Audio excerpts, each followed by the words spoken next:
नमस्कार, news 24 express में आप सभी का स्वागत है। आपके साथ मैं हूँ आस्था श्रीवास्तव। इसी के साथ बढ़ते हैं अब खबरों की ओर। छत्तीसगढ़ प्रमुख शिक्षा सचिव डॉक्टर आलोक शुक्ला का 1 दिवसीय दौरा कोरिया जिले में रहा। अपने विजिट में बैकुंठपुर के इंग्लिश मीडियम स्कूल और चिरमिरी के निर्माणाधीन इंग्लिश मीडियम स्कूल का निरीक्षण किया। साथ में कोरिया कलेक्टर सत्यनारायण राठौर और जिला शिक्षा अधिकारी संजय गुप्ता भी मौजूद रहे। कोरिया जिले में दौरे पर आए chief secretary of education Chhattisgarh Alok Shukla ने जिले के दोनों इंग्लिश मीडियम स्कूलों का निरीक्षण किया। साथ ही मौजूद डीईओ से शिक्षा की हर व्यवस्था पर चर्चा की। साथ ही बच्चों की व्यवस्था से लेकर उनके पठन पाठन कार्यों की भी उन्होंने चर्चा की। पूरा होते दिख नहीं रहा है और केवल मेरा नहीं, पूरे चिरमिरी वासियों का ये सपना पूरा हो गया है।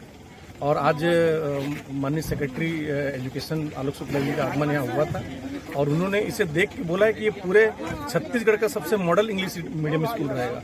क्योंकि हम लोग की चिंता इस बात की है कि हमारा जो स्ट्रेंथ था 40 बच्चों का एक सेक्शन का, तो कहीं ना कहीं जो फॉर्म की बिक्री हुई है और हमारे जो मध्यम वर्गीय और निम्न वर्गीय हमारे लोग हैं, आप जानते हैं कि नॉन एससीएल के हमारे रहवासियों की यहाँ स्थिति बहुत ज़्यादा मजबूत नहीं है और बच्चों को हमको अच्छा पढ़ाना है, उनको अच्छा शिक्षा देना है। तमाम जो स्पोर्ट्स की फैसिलिटी है, सांस्कृतिक कार्यक्रम की जो फैसिलिटी है, जो कल्चरल एक्टिविटी में जो बच्चे भाग लेते हैं, सारा एक बच्चे का सर्वांगीण विकास जो हो वैसी स्थिति हम इस स्कूल में बच्चों को देंगे। सबसे पहले तो मैं यहाँ के कलेक्टर साहब को, जिला शिक्षा अधिकारी को और सभी जो लोग हैं, विशेष रूप से शिक्षकों को और बच्चों को बहुत बहुत बधाई देना चाहता हूँ कि कोरोना के इस समय में भी इतने अच्छे ढंग से यहाँ पर काम चल रहा है। जो कुछ यहाँ पर देखने को मिला उतना अच्छा इनोवेटिव तरीके से बड़ी बड़ी जगहों पे पढ़ाई नहीं होती। उसके अलावा जो इंग्लिश मीडियम स्कूल है वो तो आप देख ही रहे। मुझे तो ऐसा लगता है कि शायद पूरे प्रदेश में सबसे अच्छा बन रहा है। अब जल्दी से बना करके इसका उद्घाटन करा के लॉन्चिंग हो जाए, यही प्रयास है। और इतने ज़्यादा बच्चे छोटी सी जगह में भर लें जहाँ उनको ठीक से बैठने की भी जगह ना हो और पढ़ाई अच्छी ना हो तो भी तो कोई फायदा नहीं होगा। तो कहीं पे बैलेंस करना पड़ेगा अपने को और हम लोग कोशिश करेंगे ज़्यादा से ज़्यादा बच्चों को भर्ती करें। कोरिया से अविनाश चंद्र की रिपोर्ट। हापुड़ कप्तान संजीव सुमन द्वारा चलाए जा रहे अपराधियों की धरपकड़ अभियान के तहत हाफिजपुर थाना इंचार्ज को सफलता मिली है। गश्त के दौरान हाफिजपुर पुलिस को मिली सफलता काफी समय से फरार चल रहे फुरकान पुत्र इंतजार निवासी बड़ौदा सिहानी को 315 बोर तमंचा 2 जिंदा कारतूस के साथ पुलिस ने गिरफ्तार कर लिया। थाना इंचार्ज धर्मेंद्र कुमार सिंह की पुलिस टीम अपराधियों पर लगातार पकड़ बनाने में कामयाब हो रही है। वांछित चल रहे अपराधियों पर भी पुलिस की पैनी नजर है। हापुड़ से साहिल अंसारी की रिपोर्ट। मध्य प्रदेश के ग्वालियर शहर में लोक निर्माण विभाग मध्य प्रदेश ग्वालियर कमला राजा युवराज मार्ग का भूमि पूजन प्रद्युमन सिंह तोमर, ऊर्जा मंत्री विवेक नारायण सेजवलकर, सांसद ग्वालियर शिल्पा मेहरबान, पुत्री सिंह छारी पार्षद सुषमा दीपक सिंह चौहान पूर्व पार्षद के साथ साथ कई लोगों की मौजूदगी में कर कमलों के द्वारा संपन्न हुआ। इस अवसर पर प्रद्युमन सिंह तोमर ऊर्जा मंत्री ने क्षेत्रीय जनता को संबोधित किया और कहा कि अब आपके पास आपका सेवक आ गया है, इसलिए अब आपको किसी भी प्रकार की परेशानी नहीं होगी। माननीय नरेंद्र सिंह तोमर साहब और माननीय विवेक नारायण सेजवलकर के लिए जोरदार तालियां बजाएं। आवाज आनी चाहिए। इन व्यक्तित्व के कारण ये फेयर लाइन बन के तैयार होगा। आपको यही नहीं, जब आप विधायक थे तब आनंद नगर की रेलवे क्रॉसिंग से सागर कॉलेज चौराहे तक का रोड बना था, चमचमाता था। उस रोड के लिए 4 करोड़ 84 लाख रुपए की लागत से, इसके लिए भी मैं मुख्यमंत्री पूर्व मुख्यमंत्री कमलनाथ जी के दरवाजे में ठोकर खाता था, पर सुना नहीं जाता था। एक आवाज में ये 42 करोड़ के लोग, इसलिए ये चुनाव की बात है, पर स्वीकृति मोटी मोटी माननीय सांसद साहब के अथक प्रयास से ये मोती झील में कहीं इसका मिलाव नहीं हो रहा है शिविर का, परंतु उसके बावजूद भी। ग्वालियर से ब्यूरो सागर शर्मा की रिपोर्ट। आज प्रखंड मुख्यालय के सभागार में पंचायत समिति की एक बैठक आयोजित की गई। हालांकि कई महीनों के बाद आज पंचायत समिति की बैठक बुलाई गई और आगामी पंचायत चुनाव को देखते हुए संभवतः ये अंतिम बैठक हो सकती है। इस बैठक में 22 पंचायतों के 26 समिति सदस्यों को समिति के कार्यों और उपलब्ध फंड की जानकारी दी गई। बताया गया कि समिति के फंड में लगभग 31 लाख रुपए उपलब्ध हैं, जिसे प्रखंड क्षेत्र में जनहित के कार्यों में खर्च करनी है। माननीय नरेंद्र सिंह तोमर साहब और माननीय विवेक नारायण सोजलकर के लिए जोरदार तालियां बजाएं। आवाज आनी चाहिए। इन व्यक्तित्व के कारण ये फेयर लाइन बन के तैयार हुआ। आपको यही नहीं, जब आप विधायक थे तालियों में भी कंजूसी हो रही है सर, ये रोड अच्छा बनेगा। यही नहीं, सागरताल से जलालपुर तक का रोड वो भी 5.5 करोड़ की लागत से वो रोड बनेगा। निर्माण कार्य, ये निर्माणी कार्य नहीं है, इनका बजट में भी प्रावधान है, कोई ये कहे।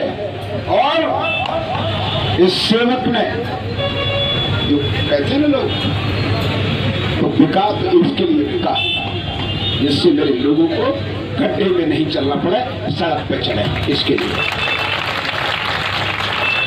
ये 42 करोड़ जो सपने में देखते थे लोग। डीसी रोड गलियों के भी स्वीकृत हो गए, टेंडर लग गए, जो गलियां हैं वो बदलापुरा का मुख्य मार्ग भी स्वीकृत हो गया, टेंडर हो गया, उसका भी भूमि पूजन करना। एक बात और सुन, अब ये तो बरसात लग गई इसलिए नहीं हो पाएगा, समय लगेगा, इसलिए ये चुनाव की बात है, पर स्वीकृति मोटी मोटी माननीय सांसद साहब के अथक प्रयास से ये मोती झील में कहीं इसका मिलाव नहीं हो रहा है शिविर का, परंतु उसके बावजूद भी। दुमका से मोहम्मद हारून अब्दुल की रिपोर्ट। मध्य प्रदेश के मुख्यमंत्री शिवराज सिंह चौहान 10 सितंबर गुरुवार को जनसभा के लिए पोरसा में पधारेंगे। उनकी तैयारियों को लेकर कलेक्टर अनुराग वर्मा, पुलिस अधीक्षक Anurag Sujania, additional SP Hansraj Singh, SDM Ambah Rajeev Samadhiya, SDOP Ambah Avinesh Bansal, तहसीलदार अंबाह सर्वेश यादव, तहसीलदार पोरसा राजकुमार नागौरिया, भाजपा नगर मंडल अध्यक्ष राम कुमार गुप्ता, जनपद सीईओ रामपाल करजरे, थाना प्रभारी Porsa Atul Singh, doctor PP Sharma, BMO मुख्य नगरपालिका अधिकारी एलएन करोलिया आदि शासकीय कर्मचारी पोरसा के हेलीपैड और सभा स्थल गल्ला मंडी पोरसा पहुंचकर जायजा लेंगे। पोरसा से नीरज उर्फ धर्मवीर पचौरी की रिपोर्ट। राजमहल विधायक अनंत ओझा ने नई शिक्षा नीति 2020 का स्वागत करते हुए प्रधानमंत्री नरेंद्र मोदी के प्रति आभार व्यक्त किया। उन्होंने कहा कि लगभग 34 साल के बाद शिक्षा के क्षेत्र में एक बड़ा और मजबूत बदलाव देखने मिला है।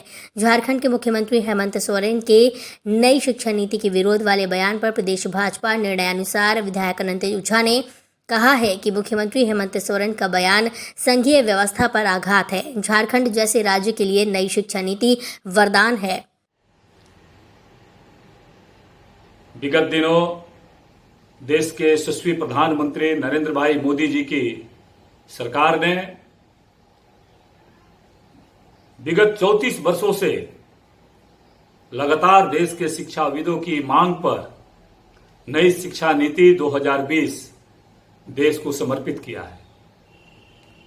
निश्चित रूप से झारखंड जैसे राज्य के लिए यह नई शिक्षा नीति वरदान है।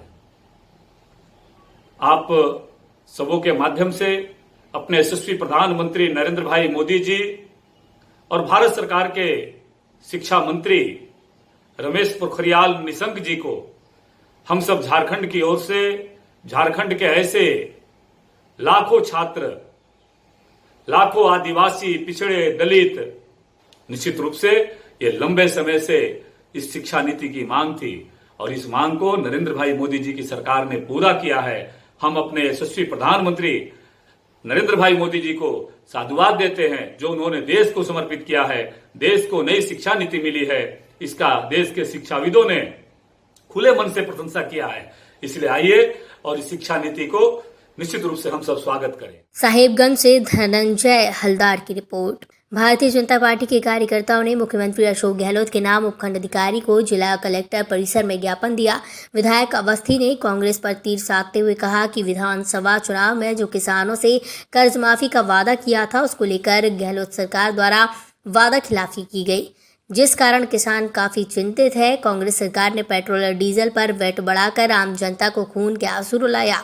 एक तो कोरोना से आम जनता का धंधा चौपट हो गया, ऊपर से पेट्रोल डीजल की महंगाई ने आम जनता को परेशान कर रखा है। इस प्रकार कई मुद्दों को लेकर भाजपा का हल्ला बोल प्रदर्शन किया गया। कांग्रेस सरकार की जो विफलताएं हैं इन 2 वर्षों के लगभग के शासनकाल में, हर मोर्चे पर ये सरकार विफल रही है। चाहे बिजली की दरों में वृद्धि का जो इनका वादा था कि हम 5 साल में एक भी बार बिजली की दर नहीं बढ़ाएंगे, उन दरों को इन्होंने 3 बार बढ़ा दिया। चोर दरवाजे से भी बढ़ा रहे हैं और बढ़ाने की तैयारी कर रहे हैं। किसानों के हितों पर लगातार कुठाराघात हो रहा है। टीडीओ का हमला हुआ, आज तक किसानों को मुआवजा नहीं मिला। पूरे राजस्थान में जहाँ जहाँ बाढ़ आ रही है, फसलें नष्ट हो रही है, वहाँ किसानों को कोई सहयोग नहीं मिल रहा है। इसके अलावा कानून और व्यवस्था की स्थिति पूरे राजस्थान में बहुत ही खतरनाक स्तर पर पहुँच चुकी है। इन सब बातों को ध्यान में रखते हुए युवाओं को रोजगार नहीं मिल पा रहा। राजस्थान का युवा दर दर भटक रहा है। 3500 रुपये जो उन्होंने अपने चुनावी घोषणा पत्र में वादा किया था कि हम 3500 रुपये प्रति माह हर बेरोजगार को देंगे, आज तक नहीं हुआ। किसानों का कर्जा माफ नहीं हुआ। इन सब मुद्दों को लेकर आज भारतीय जनता पार्टी शहर मंडल ने, चारों मंडलों ने ज्ञापन दिया है। भीलवाड़ा से धीरज कुमार शर्मा की रिपोर्ट। बजरंग सेना सार्वजनिक रंगमंच कूड़ा में शपथ ली गई। इस दौरान कहा गया कि मैं मिस्टर राजेश कुमार, जिला प्रचार प्रसार मंत्री नारायणगंज मंडला आईटी सेल जितेंद्र वर्मन, जिला प्रचार मंत्री आईटी सेल बजरंग सेना, कार्यकारिणी सदस्य सचिन यादव, कार्यकारिणी सदस्य पवन यादव, नीरज यादव, शंभूलाल सारथी, रविंद्र वर्मन, अमित यादव, अमन सिंह रौरे, वासुलाल वर्मन, उमाशंकर अहरवार, शिवम दुबे, जगन्नाथ अहरवार, बजरंग सेना द्वारा दिन मंगलवार को पूजन अर्चन कार्यक्रम का आयोजन भी किया गया। बोलिए हरि की जय श्री राम, जय श्री राम, जय श्री राम, जय श्री राम, जय श्री राम, जय श्री राम, जय श्री राम, जय श्री राम, जय श्री राम, जय श्री राम, जय श्री राम, जय श्री राम। सार्वजनिक रंगमंच कोड़ा मेली में बजरंग सेना समिति द्वारा हनुमान जी प्रभु जी के मंदिर पे पूजन अर्चन सभी टीम द्वारा की गई। मंडला नारायणगंज से संवाददाता राजेश कुमार सिंह रौरी की रिपोर्ट। जनपद विजयपुर की ग्राम पंचायत इकलौद के निवासी मुरारी दीक्षित ने अपने बेटे के साथ थाने जाकर रिपोर्ट की। इस संबंध में बताया गया है कि सेवानिवृत्ति कृषि अधिकारी मुरारी दीक्षित द्वारा बताया गया कि रात को मैं अपने घर पर था। गांव का सोनू योगी आया और कमरे का दरवाज़ा खटखटाया। इस दौरान जब दरवाज़ा खोला तो वो अंदर आया और नशे के लिए पैसा मांगने लगा। जब उसे पैसे देने से मना किया तो पत्थर से हमला कर दिया, जिससे उसके सर, हाथ, पैर पर चोटें आई है। जब तक उनके बच्चे आए तब तक वो फरार हो गया। विजयपुर से महेंद्र आर्यन की रिपोर्ट। दौसा जिले के जिरौता खुर्द गांव में वेदांता के नंद घर पर, जो कि Humana People to People India संस्था के सहयोग से दौसा क्षेत्र में चलाए जा रहे हैं, उसमें बच्चों और गर्भवती महिलाओं के पोषण और साफ सफाई के बारे में जानकारी दी गई। नंद घर परियोजना के माध्यम से संस्था के जिला समन्वयक रविंद्र सिंह यादव और सहायक जिला समन्वयक सदीप कुमार यादव के मार्गदर्शन में Humana People to People India के क्लस्टर कोऑर्डिनेटर भगवान सहाय ने पोषण माह के उपलक्ष्य पर सभी को पोषण माह के बारे में बताया। साफ सफाई के बारे में बताया गया। बच्चों की हाइट, वेट और शुद्ध आहार देने के बारे में बताया गया। दौसा से बबलू शर्मा की रिपोर्ट। न्यूज़ 24 एक्सप्रेस में फिलहाल इतना ही। मुझे दीजिए इजाजत। नमस्कार।